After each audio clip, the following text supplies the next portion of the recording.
Hello everyone, क्या आपने भी आपका जो चैप्टर नंबर 3 है रासायनिक बलगति की साल भर से नहीं पढ़ा है और अब पेपर बहुत ही पास आ गया है और आपको उसको बहुत ही जल्दी पूरा करना है with in 20 to 25 minutes.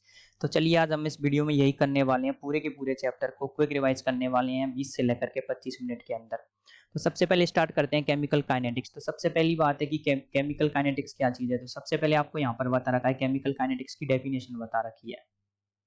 Chemical kinetics की डेफिनेशन आपको यहाँ पर दे रखी है। उससे पहले आपको ये बता रखा है कि आपने क्लास 11th में क्या पढ़ा, क्लास 12th में क्या पढ़ा। तो आपने क्लास 11th में थर्मोडायनेमिक्स पढ़ी थी, उसमें क्या पढ़ा था। उसके बाद केमिकल इक्विलिब्रियम के अंदर क्या पढ़ा था, गिब्स मुक्त ऊर्जा के बारे में आपने पढ़ा था कि कोई अभिक्रिया अगर होगी तो वो किस किस सीमा तक होगी, आपने पढ़ा था आप केमिकल इक्विलिब्रियम के अंदर, रासायनिक साम्य के अंदर। उसके बाद आपको यहाँ पर बता रखा है कि देखिए आपके केमिस्ट्री कहाँ कहाँ पर काम आती है, कि मान लीजिए कोई खाद्य पदार्थ जल्दी खराब होगा उससे रिलेटेड काम आती है। उसके अलावा दांत बढ़ने का जो केमिकल है उसको अगर आपको जल्दी जमाना है तो वो कितनी देर में जमे, उसके लिए केमिस्ट्री काम आती है। तो आपको यहाँ पर ये बताना चाह रहा है कि जो आपके रेट ऑफ रिएक्शन होती है, अभिक्रिया की दर होती है, वो कहाँ पर काम आती है। तो उसके लिए यहाँ पर ये सारी चीजें बताई गई हैं। तो सबसे पहले यहाँ पर जो चैप्टर के अंदर बात की गई है वो ये बताई गई है कि जो आपके ग्रेफाइट होता है वो हीरे में बदलता है, तो बहुत ही सालों में बदलता है, बहुत ही क्या होती है, स्लो रिएक्शन होती है। उसके अलावा कुछ रिएक्शन बहुत ज्यादा फास्ट होती हैं।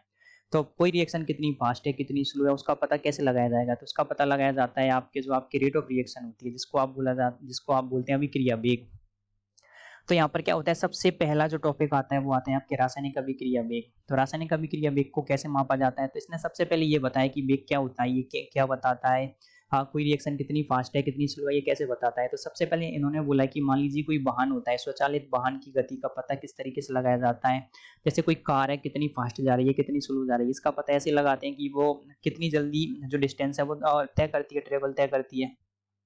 तो यहाँ पर इन्होंने जो अभिक्रिया की डेफिनेशन है, अभिक्रिया वेग की डेफिनेशन है वो यहाँ से दे रखी है कि कोई अभिक्रिया वेग है उसका पता लगाया जाता है कि जो आपके अभिकारक होता है उसकी सांद्रता में ह्रास, अभिकारक की सांद्रता में ह्रास की दर, या फिर क्या होता है जो आपके उत्पाद होता है उत्पाद की सांद्रता में क्या होता है, वृद्धि की दर। देख लीजिए कोई भी अभिकारक होता है, मान लीजिए ये अभिकारक है AgNO3 प्लस NaCl, तो इसकी जो सांद्रता होगी क्या हो जाएगी, वो कम होगी, और इस तरफ जो उत्पाद होता है उसकी सांद्रता क्या होती है, बढ़ती जाती है। तो यहाँ पर आपको बता रखा है कि अभिक्रिया वेग क्या होता है। तो अभिक्रिया वेग होता है, तो अभिक्रिया वेग होता है आपके delta R by delta T, यानी कि जो अभिकारकों की सांद्रता में एक इकाई समय में होने वाला परिवर्तन अभिक्रिया वेग कहलाता है। या फिर क्या होता है, delta P by delta T.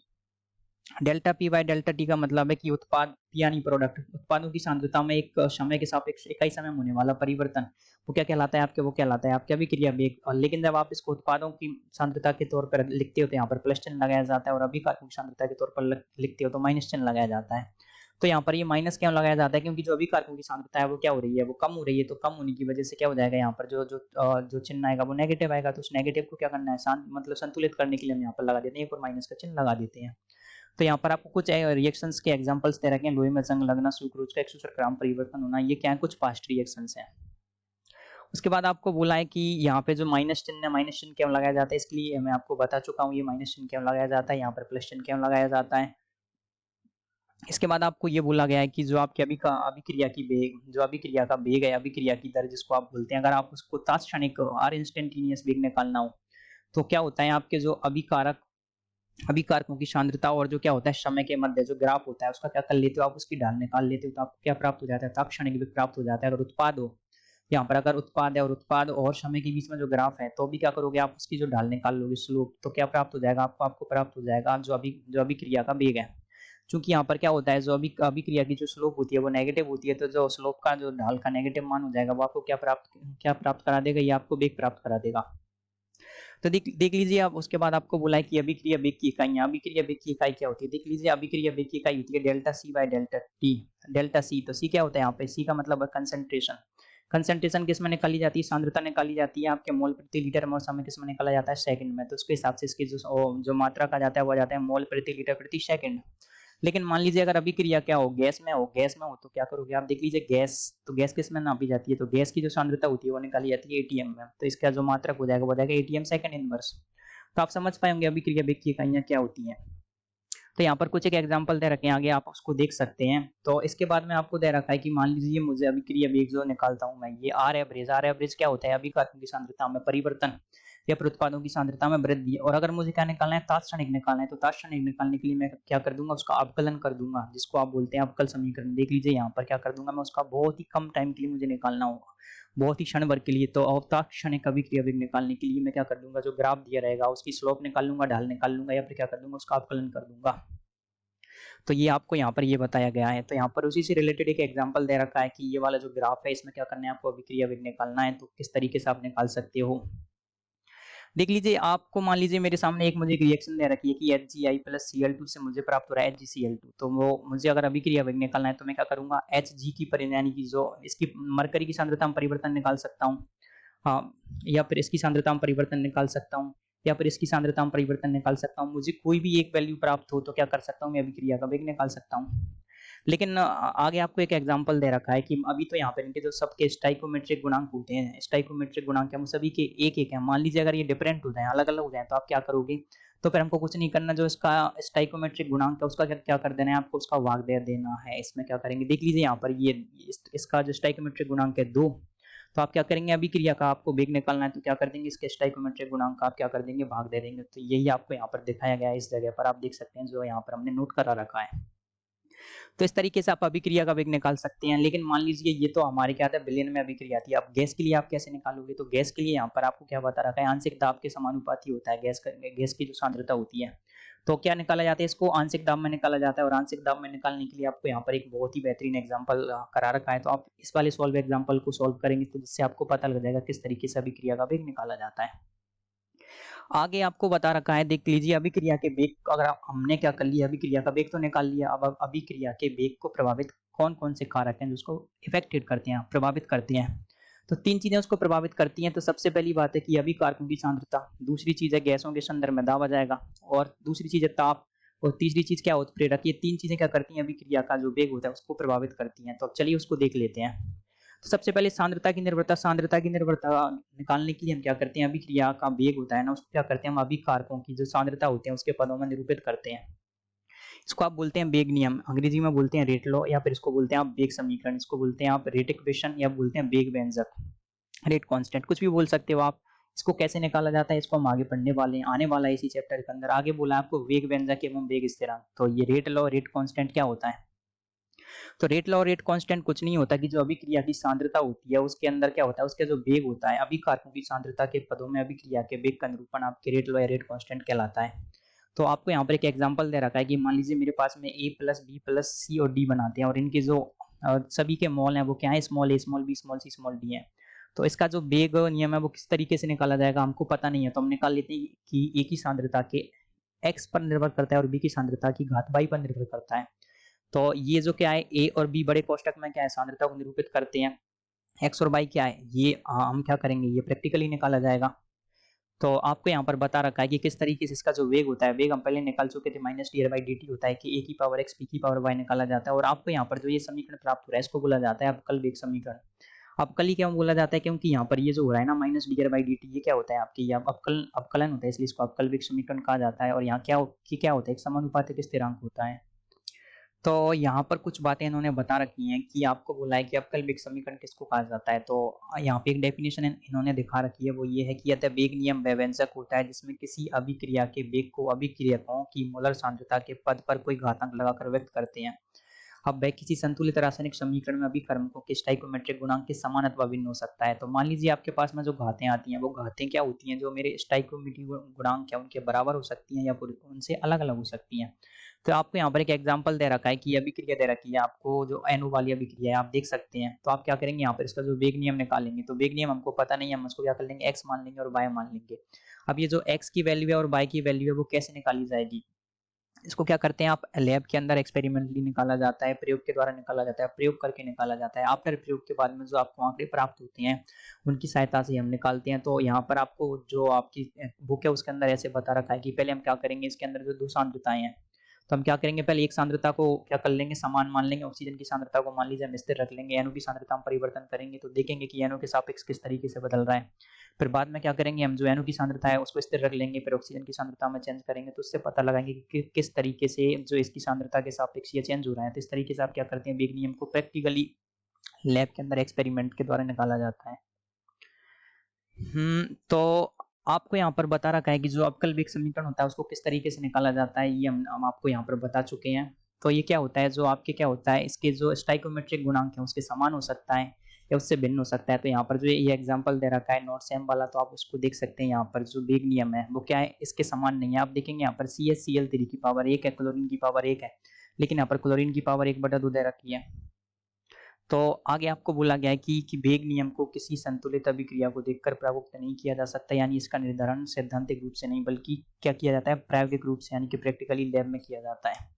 So this is the next concept है आपके अभिक्रिया की कोटी, order of the reaction. So what is the order of the reaction? तो ऑर्डर क्या होता है, देखिए ऑर्डर ऑफ द रिएक्शन कुछ नहीं होता। जो आपके आपने क्या क्या निकाला था, जो आपके समाकलित वेग समीकरण निकाला था, उसके अंदर आप क्या करोगे, जो x और y है उसका सम निकाल लोगे, तो वही क्या कहलाता है, आपके ऑर्डर ऑफ द अभिक्रिया की कोटि कहलाता है, ऑर्डर कहलाता है। यहाँ पर x और y का क्या कर लोगे, आप योग कर लोगे, तो वही अभिक्रिया की कोटि कहलाता है। यहाँ पर इसकी डेफिनेशन दे रखी है कि अतः किसी अभिक्रिया के वेग नियम व्यंजक में प्रयुक्त सांद्रताओं के घातांकों का योग उस अभिक्रिया की कोटि कहलाता है। और अभिक्रिया की जो कोटि होती है, ऑर्डर क्या हो सकता है, पॉजिटिव हो सकती है, नेगेटिव हो सकती है, उसके अलावा भिन्नात्मक हो सकती है, अंकों में हो सकती है, 1 2 3 4 कुछ भी हो सकती है। तो ये शून्य 1 2 3 पॉजिटिव या नेगेटिव कुछ भी हो सकती है। शून्य होने का मतलब है कि जो होता है ना, जो अभिक्रिया का जो वेग है वो अभिक्रियकों की सांद्रता पर डिपेंड नहीं करता है। तो यहाँ पर कुछ आपको दे रखा है कि कुछ एक सॉल्व एग्जांपल दे रखे हैं, आप उसकी सहायता से भी इसको देख सकते हैं किस तरीके से अभिक्रिया की कोटि निकाली जाती है। तो कंक्लूजन ये बता रखा है आपको, कंक्लूजन ये है कि संतुलित रासायनिक समीकरण अभिक्रिया कैसे हो रही है ये आपको कभी भी नहीं बताएगा। ये आपको निकालना है तो कैसे निकालोगे, तो आपको यहाँ पर ये बता रखा है कि संतुलित रासायनिक समीकरण अभिक्रिया कैसे हो रही है, इसका सही चित्रण कभी भी प्रस्तुत नहीं करती, क्योंकि बिरले ही कोई अभिक्रिया एक पद में पूर्ण होती है। तो इसका मतलब ये है कि ये बोलना चाह रहा है कि कोई भी अभिक्रिया हो ना, मोस्टली जो रिएक्शंस होती हैं एक से ज्यादा पदों में, कुछ रिएक्शंस एक पदों में पूर्ण होती है उनको बोलते हैं आप एलिमेंट्री रिएक्शन, प्राथमिक अभिक्रियाएं जो एक से ज्यादा पदों में संपन्न होती है उनको बोलते हैं आप जटिल अभिक्रियाएं या फिर कॉम्प्लेक्स रिएक्शंस। तो यहाँ पर इन्होंने एग्जांपल दे रखे हैं कुछ एलिमेंट्री रिएक्शंस के और कुछ कॉम्प्लेक्स रिएक्शंस के। अब वेग स्थिरांक की इकाइयां निकालनी है आपको। आपने यहाँ पर जो समाकलित वेग समीकरण निकाला था, वेग बराबर k a की पावर x और b की पावर y, तो यहाँ पर जो k है तो k की जो यूनिट है वो क्या हो जाएगी, कांस्टेंट। जो आपको निकाला था उसकी इकाइयां क्या होंगी, तो आप सभी लोग जानते हैं वेग की इकाई क्या होती है। वेग की इकाई हम लोग जानते हैं क्या होता है, सांद्रता प्रति समय होता है। इसके अलावा ये a और b क्या है, आपकी सांद्रताएं हैं। तो आप क्या जानते हैं, और यहाँ पर x प्लस वाई बराबर है अभिक्रिया की कोटि कहलाती है। तो हम क्या कर देंगे, देख लीजिए, जो वेग की इकाई हम यहाँ पर रख देंगे सांद्रता बटे समय, और a और b की इकाई रख देंगे सांद्रता में। तो इससे क्या हो जाएगा आपके, इस तरीके से आपको क्या हो जाएगा, k की इकाइयां हैं जो वो है प्राप्त हो जाएंगी। और जब आप यहाँ पर सभी के मान रखोगे, देख लीजिए, जब आप क्या करते हैं शून्य कोटि की अभिक्रिया में जो सांद्रता होती है वो क्या होती है, 0 होती है। तो आप क्या करोगे, यहाँ पर जो मान है 0 रख दोगे। प्रथम कोटि की अभिक्रिया में क्या करोगे, सांद्रता का मान 1 होता है। द्वितीय कोटि की अभिक्रिया में सांद्रता का मान 2 होता है। तो उसके हिसाब से हम क्या करेंगे, जो आपके वेग स्थिरांक k होगा, k की अलग अलग इकाइयां आ जाएंगी। जब mole litre inverse second inverse किसके लिए आती है, ये आती है 0 ऑर्डर के लिए, यानी कि शून्य कोटि की अभिक्रिया, प्रथम कोटि की अभिक्रिया के लिए k की इकाई आती है सेकंड इनवर्स। तो यहाँ पर एक कंक्लूजन ये आता है कि आप केवल सीधे k की इकाई देख करके अभिक्रिया का प्रकार बता सकते हो कि ये कौन सी कोटि की अभिक्रिया है, फर्स्ट ऑर्डर रिएक्शन है, सेकंड ऑर्डर है या फिर थर्ड ऑर्डर है। हाँ, आप बता सकते हैं, डायरेक्टली बता सकते हैं। तो उसी से रिलेटेड आपको यहाँ पर ये एग्जांपल दे रखा है, सॉल्व एग्जांपल, एग्जांपल नंबर 3.4। तो आप यहाँ से देख करके बता सकते हैं कि ये सेकंड ऑर्डर की रिएक्शन है, ये आपके फर्स्ट ऑर्डर की रिएक्शन है। आगे बोला है आपको अभिक्रिया की आणविकता, इसको बोला जाता है मॉलिक्यूलरिटी ऑफ रिएक्शन। अब मॉलिक्यूलरिटी क्या होता है, ये बताता है बेसिकली कि अभिक्रिया में जो भाग लेने वाली स्पीसीज है वो कितने नंबर में, एक स्पीसीज भाग ले रही है, 2 ले रही है, 3 ले रही है, तो उसको बताया जाता है, वो आता है मॉलिक्यूलरिटी ऑफ रिएक्शंस के द्वारा ये बताया जाता है। तो सबसे पहले तो ये बता रखा है आपको कि जो अभिक्रिया होती है, कोई भी रिएक्शन होती है, उसके अंदर क्या होता है, जो अभिकारक से उत्पाद बनते हैं, तो क्या होता है, पहले अभिकारक आपस में संघट्ट या टक्कर करते हैं, टक्कर करने के बाद में क्या बनाते हैं, आपके प्रोडक्ट बनाते हैं।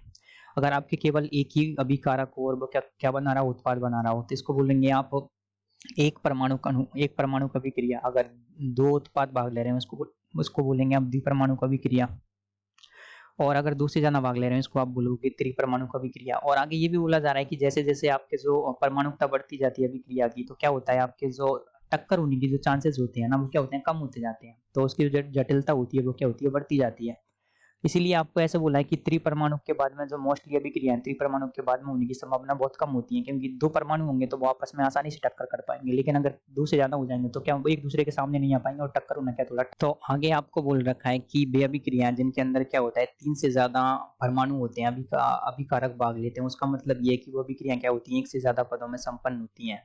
तो आप यहाँ पर देख सकते हैं एक अभिक्रिया आपको दे रखी है, इसके अंदर जो इसकी परमाणुकता आप निकालोगे तो 1 + 6 + 3 यानी कि कितने हो रहे हैं, 10 हो रहे हैं। लेकिन जब आप क्या करते हैं, प्रैक्टिकली लैब के अंदर इसको निकाला जाता है, निकाला जाता है तो आपको प्राप्त होता है कि इसकी जो परमाणुकता होती है ना, उतनी नहीं आती, उससे कम आती है। तो ये कैसे डिसाइड की जाती है कि इसकी परमाणुकता कितनी होगी? तो जो अभिकारक के क्या करते हैं आप, जो आप इसकी मैकेनिज्म लिखते हो, उसके अंदर जो इसका सबसे स्लोएस्ट पद होता है, सबसे धीमा पद होता है, उसके अंदर जितने आपके जो अभिकारक हैं भाग ले रहे हैं, वो वही क्या कहलाते हैं आपके, वो अभिक्रिया की आणविकता कहलाते हैं।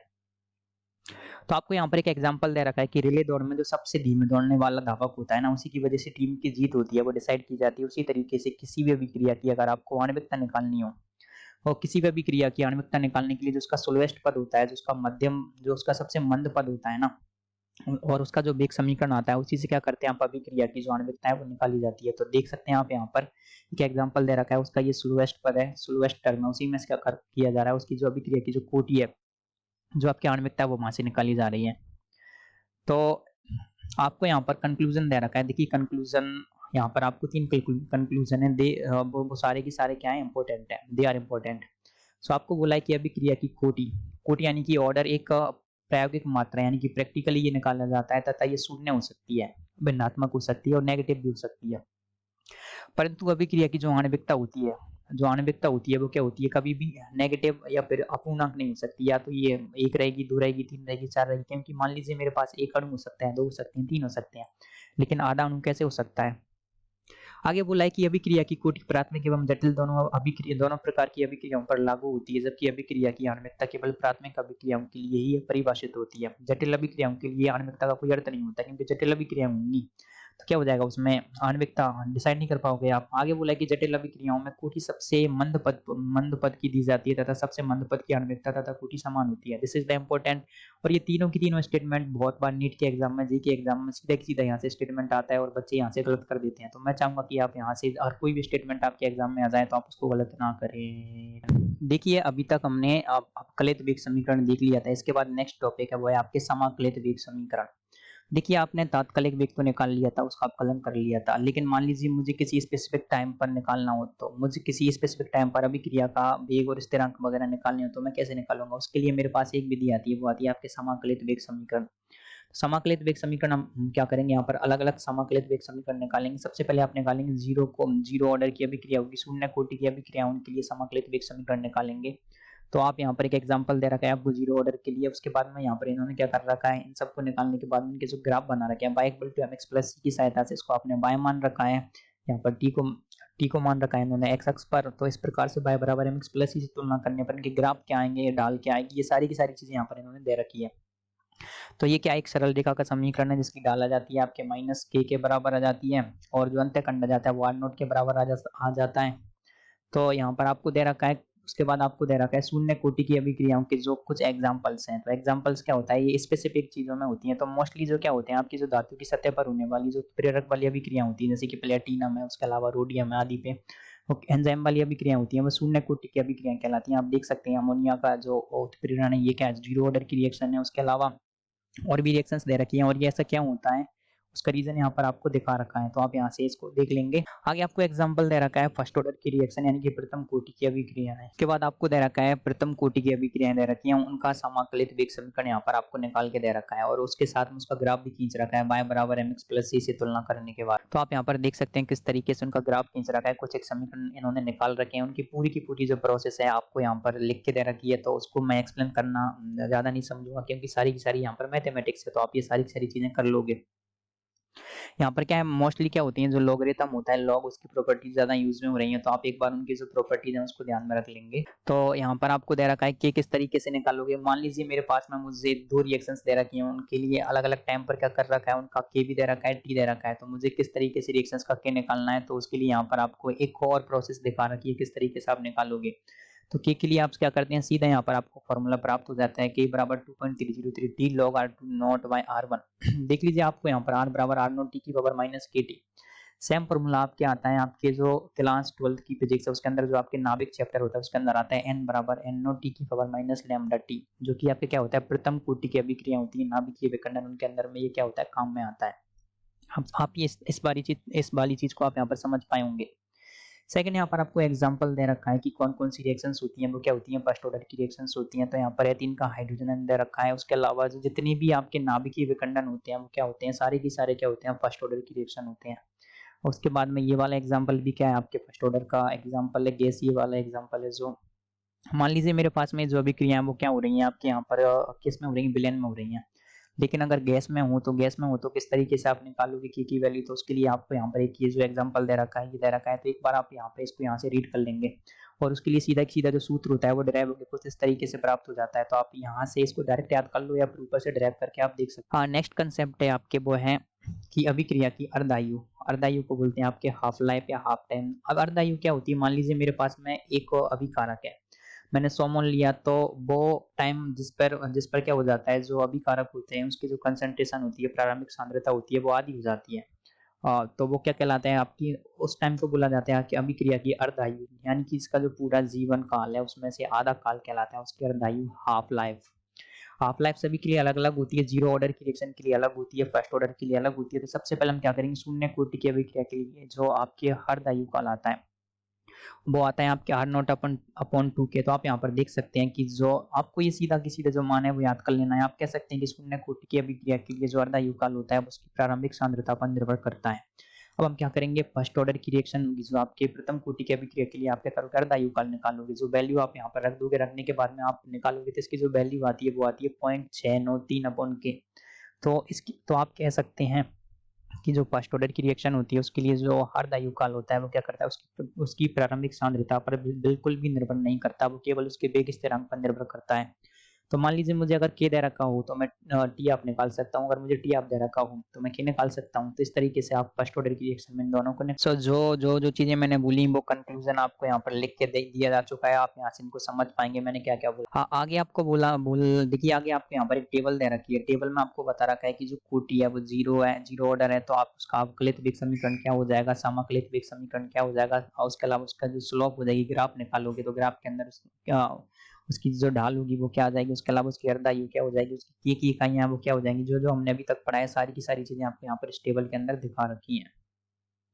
आगे आपको यहाँ पर एक और कंसेप्ट दिखा रखा है कि मान लीजिए कभी कभी क्या होता है, कुछ रिएक्शन ऐसी होती है जो दिखने में तो आप क्या होती है, आपको बहु कोटि की प्रतीत होती है, एक से ज्यादा कोटि की प्रतीत होती है, लेकिन जब आप उसको एक्सपेरिमेंटली निकालते हो तो क्या होता है, उसकी जो कोटि आती है वो एक ही आती है। तो इन अभिक्रियाओं को आप बोलते हैं सदम कोटि की अभिक्रिया या फिर स्यूडो कोटि की रिएक्शन। तो यहाँ पर क्या होता है, जो कंसेप्ट होता है वो ये होता है कि जो आधिक्य में एक पदार्थ तो दे रखा होता है उसकी जो सांद्रता होती है ना वो समय के साथ में चेंज नहीं होती। तो यही वाला कंसेप्ट आपको यहाँ पर दिखा रखा है, छद्मकुटी की तरह व्यवहार करती है। उसका एग्जाम्पल भी दे रखा है, एक शर्करा यानी कि जो आपके सुक्रोज होता है ना उसका प्रतिलोमन आपको यहाँ पर दिखा रखा है। सो नेक्स्ट है अभिक्रिया वेग की ताप पर निर्भरता। देख लीजिए अगर मैं क्या करता हूँ, किसी अभिक्रिया का जो वेग है अगर उसमें मैं 10 डिग्री की वृद्धि कर देता हूँ तो क्या हो जाता है, जो के का मान होता है वो लगभग दोगुना हो जाता है। तो इसकी जो मोस्टली वैल्यू आती है वो 2 से 3 के बीच में आती है। तो आप इस वाली बात को भी यहाँ पर याद रख लेंगे, ये बहुत बहुत इजी कंसेप्ट, आप समझ पाए होंगे क्या होता है। इसके अलावा यहाँ पर आपको दे रखा है आर्हीनियस समीकरण दे रखा है, के बराबर ए ई की पावर माइनस ए अपॉन आर टी। तो यहाँ पर ए क्या है, ई क्या है, ई क्या है, आर क्या है, टी क्या है, ये सारी की सारी चीजें आपको पता होनी चाहिए। ये को आप बोलते हैं आर्हीनियस गुणांक, और ये अक्सर आपके आता रहा है स्टेटमेंट वाले जो क्वेश्चन होते हैं उसमें आपको पूछा पूछा जाता रहा है, इसको पहले पेपरों में पूछा जा चुका है, इसलिए आप इसको याद रखेंगे। आगे आपको बोला है कि ये जो सक्रिय ऊर्जा होती है किस तरीके से निकाली जाती है, इसको बोला जाता है यहाँ ये आपकी सक्रिय ऊर्जा और आपके जो अभिक्रिया होता है उसके बीच में क्या ग्राफ दे रखा है, आप उसको यहाँ से याद करेंगे। यहाँ पर जो ए है, ए को क्या बोलते हैं आप, ए को बोलते हैं आर्हीनियस गुणांक, या इसको बोलते हैं आवृत्ति गुणांक, या इसको बोलते हैं पूर्व चरघातांकी गुणांक। उसके अलावा ईयू को बोलते हैं आप सक्रिय ऊर्जा, जिसको आप जूल प्रति मोल में नापते हैं या प्राप्त किलो जूल प्रति मोल में नापते हैं। यहाँ पर क्या बता रखा है आपको, यहाँ पर एक कंसेप्ट दिखा रखा है, उसको बोलते हैं आप मध्यवर्ती सक्रिय संकुल वाला कंसेप्ट। की कोई अभिक्रिया होती है वो क्या करती है, सक्रिय संकुल बनाती है, उसके बाद उत्पाद बनाती है। और इन जो अभिक्रियाओं की जो ऊर्जा में अंतर होता है वही आपकी अभिक्रिया की एंथैल्पी कहलाता है। ये आपको यहाँ पर बता रखा है, मध्यवर्ती सक्रिय संकुल बता रखा है। और आपको आगे बता रखा है कि अभिक्रिया के जो सारे अणु होते हैं उनकी जो ऊर्जा होती है क्या होती है, गतिज ऊर्जा वो समान नहीं होती, केवल कुछ अणु होते हैं उनकी ऊर्जा क्या होती है, ज्यादा होती है। तो बोला जाता है हिसाब से क्या किया जाता है, एक ग्राफ बनाया जाता है, जो ये जो जोन होता है इसको बोला जाता है अति संभाव्य ऊर्जा क्षेत्र। और क्या किया जाता है, अगर आप इसका टेम्परेचर बढ़ाओगे तो ये जोन होता है थोड़ा सा इस और शिफ्ट हो जाता है, और ये एक्स्ट्रा वाले जोन होते हैं T+10 टेम्परेचर वाले उनको दिखाता है। तो आपको यहाँ पर समझ पाएंगे किस तरीके से जो आप अभिक्रिया का वेग बढ़ाते हैं, यानी कि अभिक्रिया का ताप बढ़ाते हैं तो अभिक्रिया का वेग किस तरीके से बढ़ जाता है। और यहाँ पर क्या कर रखा है, यहाँ पर जो आपको यहाँ पर इन्होंने क्या कर रखा है उसके हिसाब से यहाँ पर एक ग्राफ बना रखा है। ग्राफ लेने के बाद y बराबर mx प्लस c से उसकी तुलना कर रखी है और तुलना करने के बाद में आपको यहाँ पर अंतःखंड की वैल्यू क्या होती है, उसकी ढाल की वैल्यू क्या होती है, वो यहाँ पर आपको यहाँ पर दिखा रखा है। तो कई बार यहाँ से प्रश्न आते रहे हैं कि आपको ln k और 1/d के बीच में ग्राफ बता रखा है, उसका ढाल इतना आ रहा है, तो आपको यहाँ पर ये की वैल्यू निकालनी है। जो उसका ढाल होता है उसकी वैल्यू आती है -c/r के बराबर प्राप्त होती है। जो आपका अंतःखंड प्राप्त होता है वो ln a के बराबर प्राप्त होता है।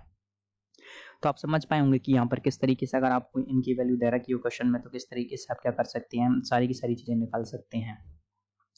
आगे आपको बता रखा है कि मान लीजिए मेरे पास में क्या है, एक रिएक्शन है, उसके अंदर क्या दे रखा है, उसकी के की वैल्यू दे रखी हो K2, और एक और रिएक्शन है, एक टेम्परेचर पर उसके के की वैल्यू दे रखी हो, तो दो अलग अलग रिएक्शंस दे रखी हो, तो उनसे किस तरीके से मैं सक्रिय ऊर्जा निकाल सकता हूँ, उसके बारे में आपको यहाँ पर दिखाया गया है।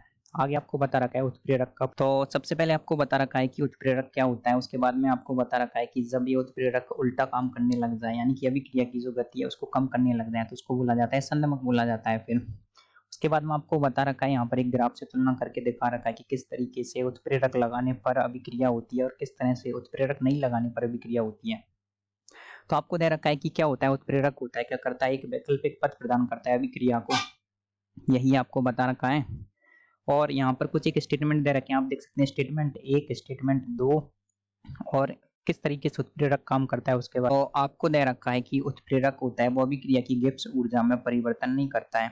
सेकंड बता रखा है कि ये साम्य होता है, साम्य को शीघ्र स्थापित करता है। तो और अग्र और प्रतीक दोनों की अभिक्रिया होती है, उनको क्या करता है, समान तौर से प्रभावित करता है, जिससे क्या होता है, साम्य अवस्था या परिवर्तित रहती है, परंतु साम्य क्या होता है, शीघ्र स्थापित हो जाता है। तो ये दोनों की दोनों स्टेटमेंट इंपॉर्टेंट है, यहाँ से अक्सर प्रश्न आते रहे हैं। आपके नीट के जो एग्जाम होता है, जेईई का एग्जाम होता है, उसमें यहाँ पर कुछ एक एग्जाम्पल आपको दे रखे हैं, आप उनको देख लेंगे। तो हमने क्या किया, उत्प्रेरक के बारे में देख लिया। उसके बाद सबसे इंपॉर्टेंट चीज है जो अभिक्रिया में थ्योरी के तौर पर वो यहाँ पर आई है, वो है रासायनिक अभिक्रिया का संघट्ट सिद्धांत। तो ये क्या कहता है कि जो कोई भी अभिक्रिया होती है ना, वो क्या होती है, टक्कर से होती है, कोलिजन थ्योरी, कोलिजन के द्वारा होती है। और कोलिजन के लिए दो तीन चीजें इंपॉर्टेंट होती हैं। सबसे पहले अणुओं का अभिविन्यास जरूरी है, और अभिविन्यास के लिए यहाँ पर इन्होंने एक अलग से टर्म दे रखी है, वो है ZAB। इसको क्या जो ZAB है उसको बोला क्या जाता है, इसको बोला जाता है ए और बी की संघट्ट आवृत्ति बोला जाता है।